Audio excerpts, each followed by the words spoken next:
And what we have here is a very unique and rare moment. This is the NAACP and SCLC joining together for what amounts to a monumental moment in history.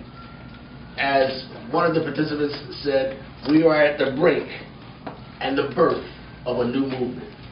Ladies and gentlemen, Mr. Richard Rose and SCLC President Charles Steele. Good morning. We'd asked for a meeting with Gov Deal to discuss Stone Mountain and what it has meant and continues to mean to Georgians on both sides of the issues more than a week ago.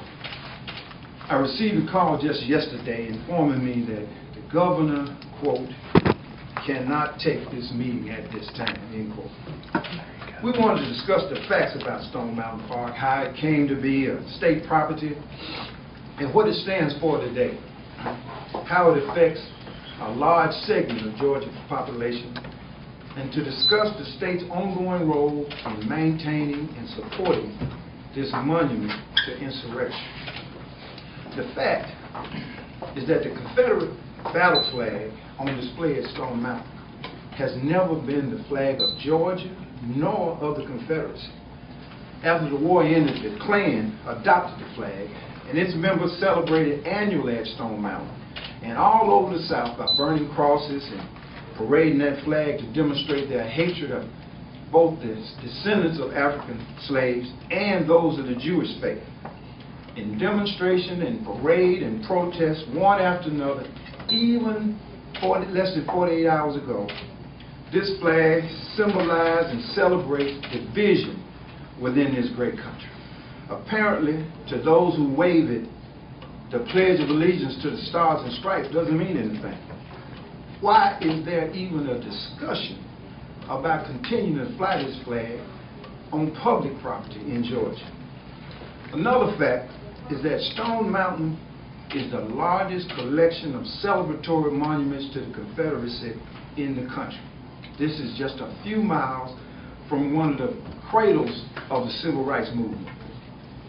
I personally have avoided the Stone Mountain Park and the visit images, and until this past Sunday, I had no idea that there are 11 different monuments to the Confederate States at Stone Mountain.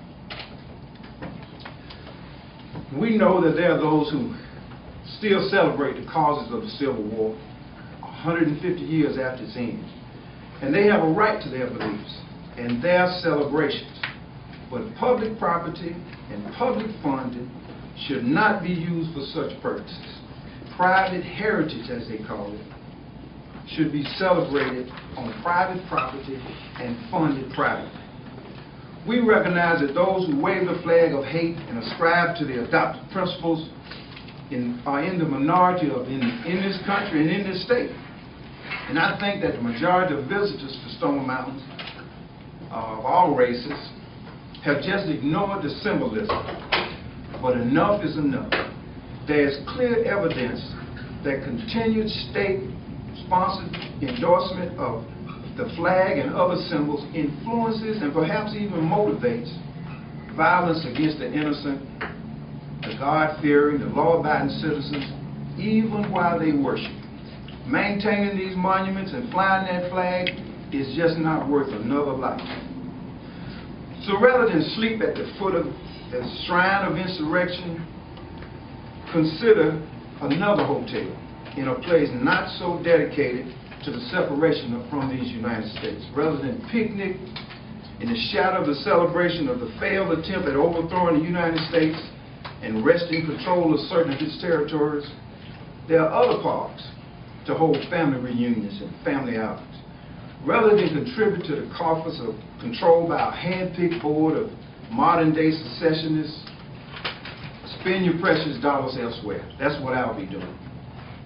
To those who might be planning a meeting or event in Georgia, they ought to consider that this state continues to support, condone, encourage, and motivate those who cling to racial hatred and white supremacy by maintaining a shrine and celebration of insurrection and treason even 150 years after the end of a conflict that some say cost the lives of as many as 750 citizens.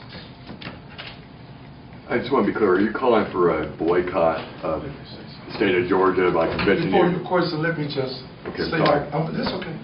Let me just say, and I commend President Rose.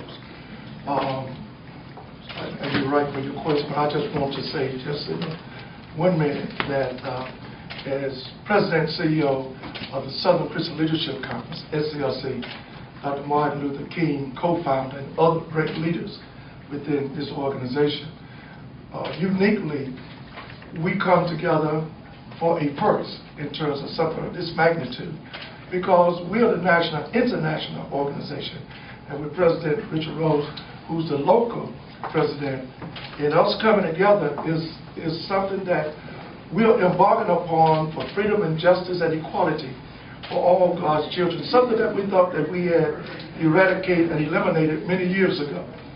And I'm going to say and want to convey this message, that the people, in terms of the mindset of the Confederacy, to any degree, and I want you to realize this is just not Stone Mountain that I'm talking about.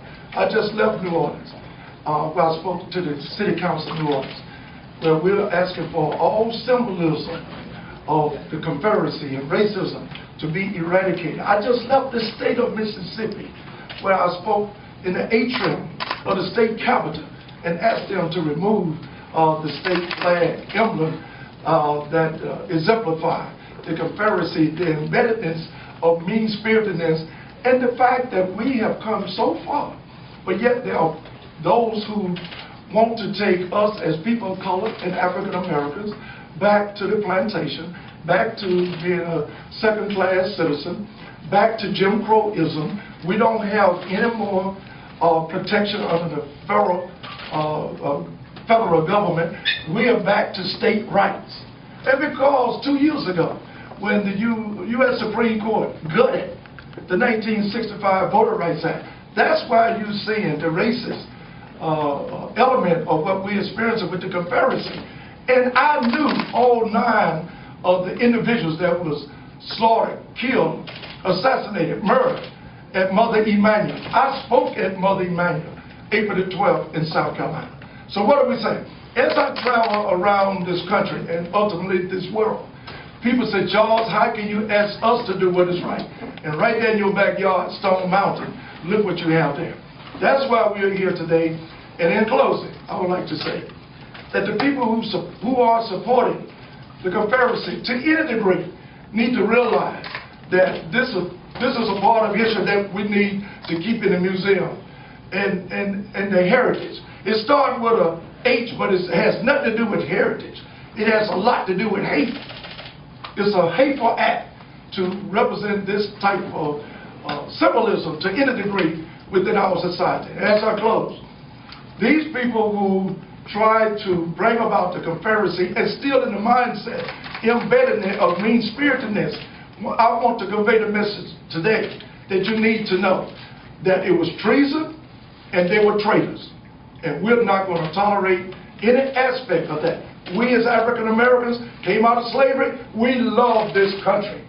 The Confederacy tried to overthrow this country. It cannot be tolerated, and I'm very disappointed with the governor for not receiving us this morning. I'll turn it back over to President Rose, and what else do you want to question? Yeah, the boycott, is it of the flag, or what specifically is the boycott? My personal position is that I have avoided that part because of the symbolism. And I suspect that people of like mind may want to consider doing the same thing. Are you officially calling for a boycott both organizations at Stone Mountain Park? We have not called for any particular public action at all. This is where what we believe in. Again, I avoided that park for 45 years since they finished the carving. We just said we serve notice that it's a problem. And I'm with the president of the NAACP 1,000%. And we have his attorney here. Jerry, you might just want to say a couple words. Gerald Griggs. Yes. What we are calling for is a meeting with the governor to discuss the symbols of hate that have been carved on that mountain and to discuss the next steps to move towards a more inclusive Georgia. As a native of Georgia, born and raised, the emblems on that park do not stand for my heritage. They stand for hate.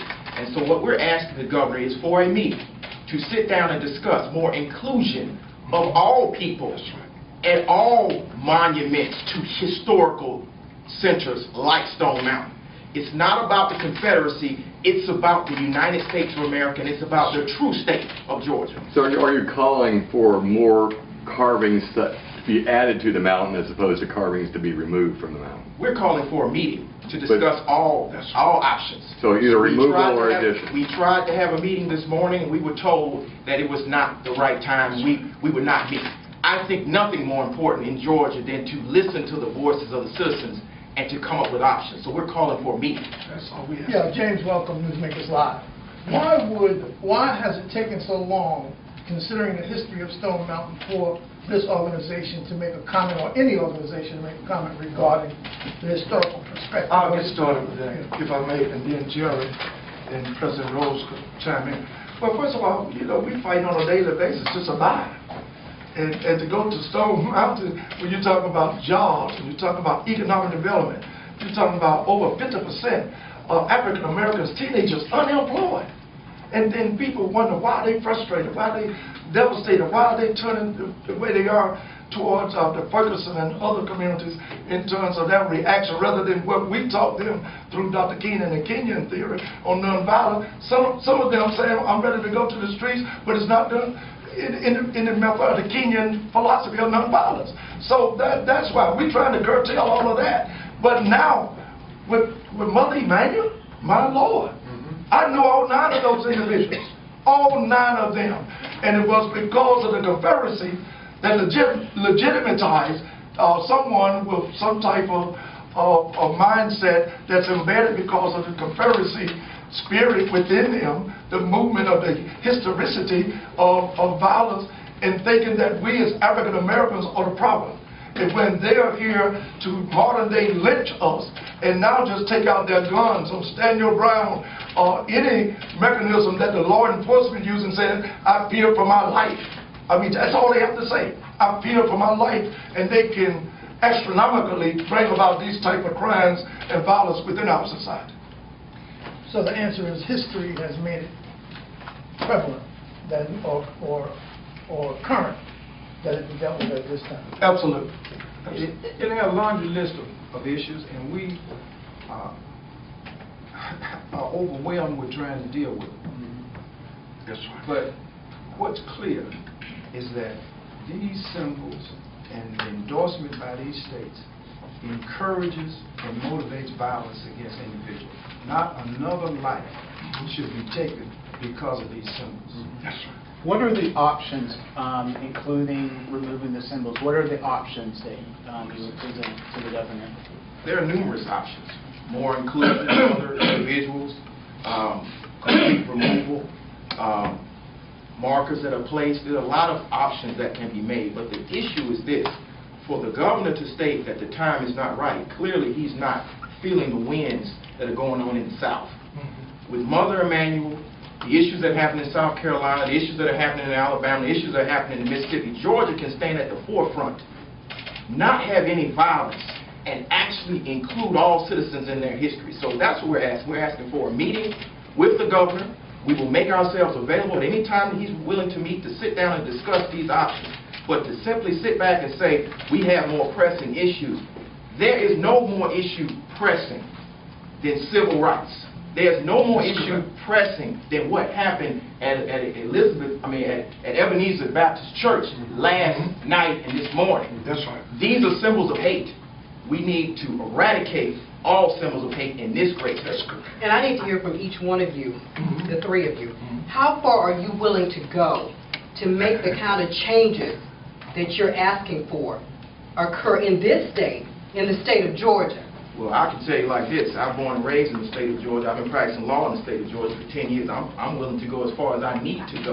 But the issue is we want to have a discussion with the governor and whomever else has a problem with this to talk about real change, because a discussion will be the proper vehicle at this point. Now, if he doesn't want to have the discussion, we'll take other steps. What other steps? In terms, well, let me go there. He hasn't answered my question. In in regards to your question, and thank you for your question. You're welcome. I really appreciate that. Don't get confused. This is the Southern Christian Leadership Conference working with the NAACP. We are a direct action organization, and I travel the world.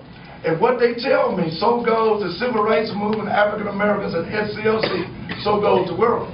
People around the world, excuse me, people around the world watching this, and particularly coming out of Atlanta, Dr. King's home birthplace. We are willing to fill up the jails. Whosoever will, let them come. And we have the history. I was in Jerusalem, state of Israel, not long ago, speaking to Prime Minister Ariel Sharon before he died.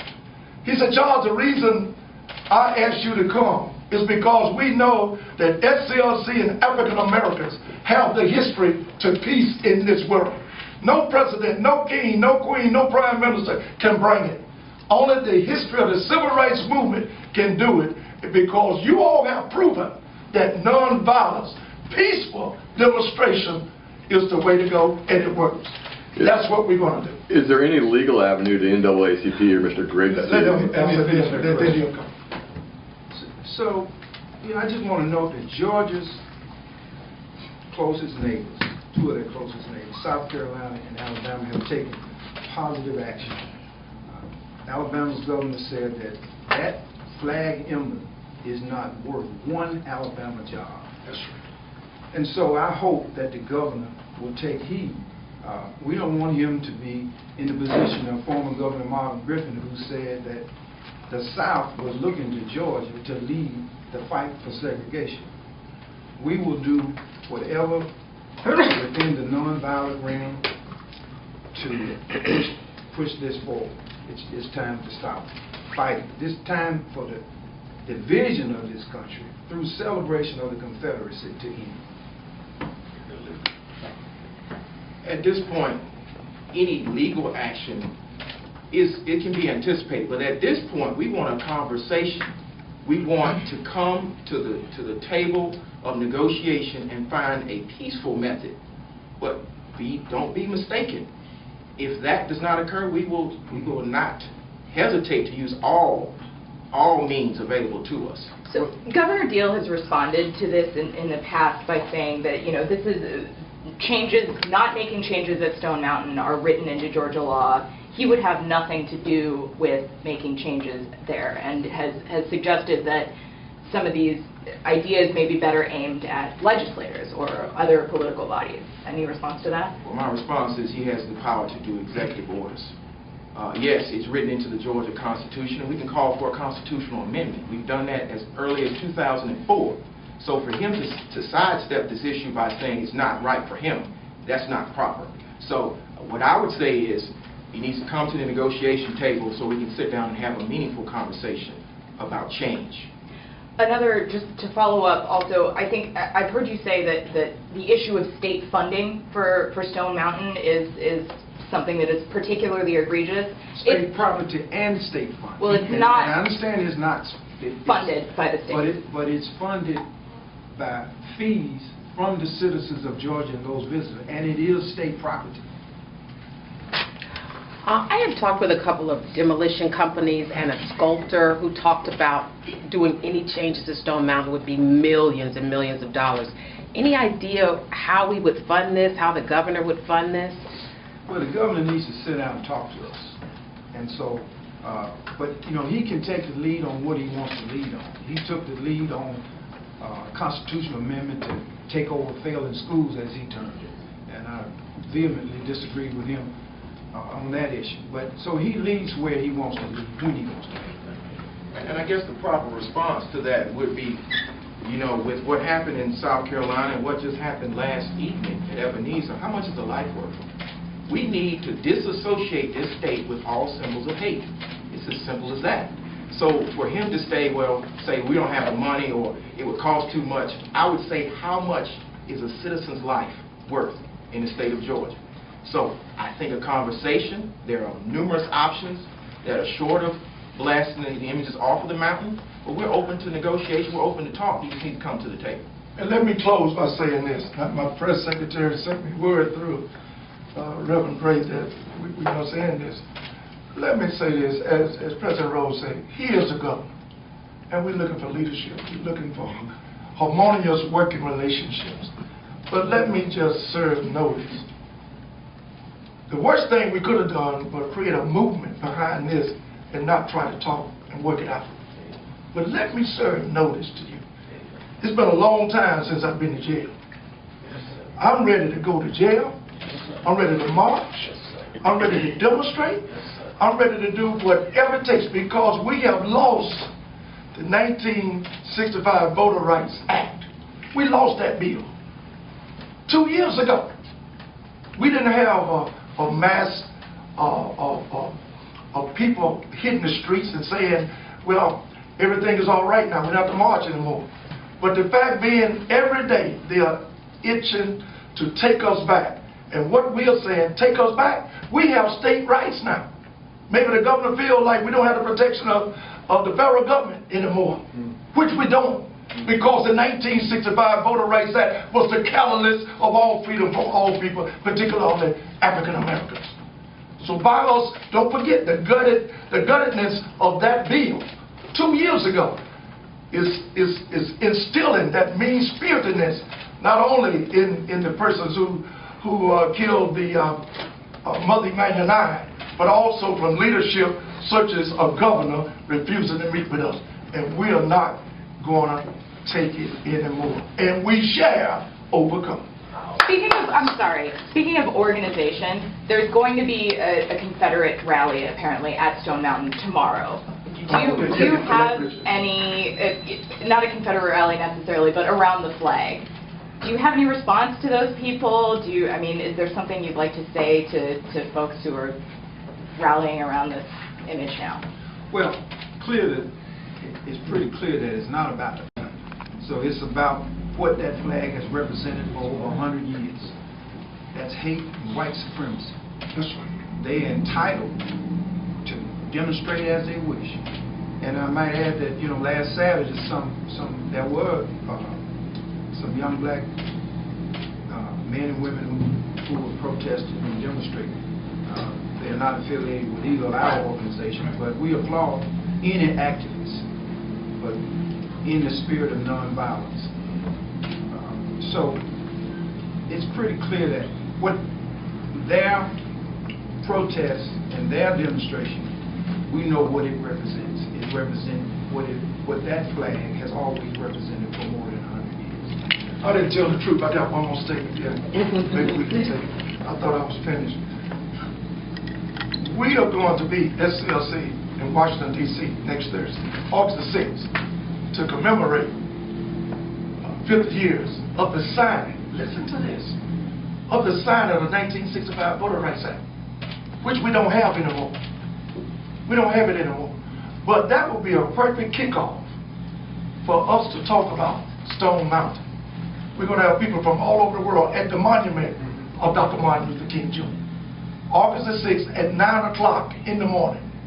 And we're going to tell the world what is taking place within Stone Mountain and within the Confederacy. We're having an Ebenezer the other night in the King Center in terms of the insightfulness of people trying to take us back and not respecting the fact that we have come a long ways, but now we lost all of those rights. That's what my message would be about at Martin Luther King Jr. Monument on August the 6th in Washington, D.C. at the monument. Hopefully President Obama will be there as well. But there's going to be many dignitaries from throughout the world that will meet us there. And I hope I don't have to say that we're going to do something in terms of this particular community in Stone Mountain to draw attention around the world. That's really going to hurt us, all of us, economically. But it's all about common sense now. Common sense. We're not going to go back. We're not going to let anybody continue to kill us and degrade us. So thank you. Those are my last comments.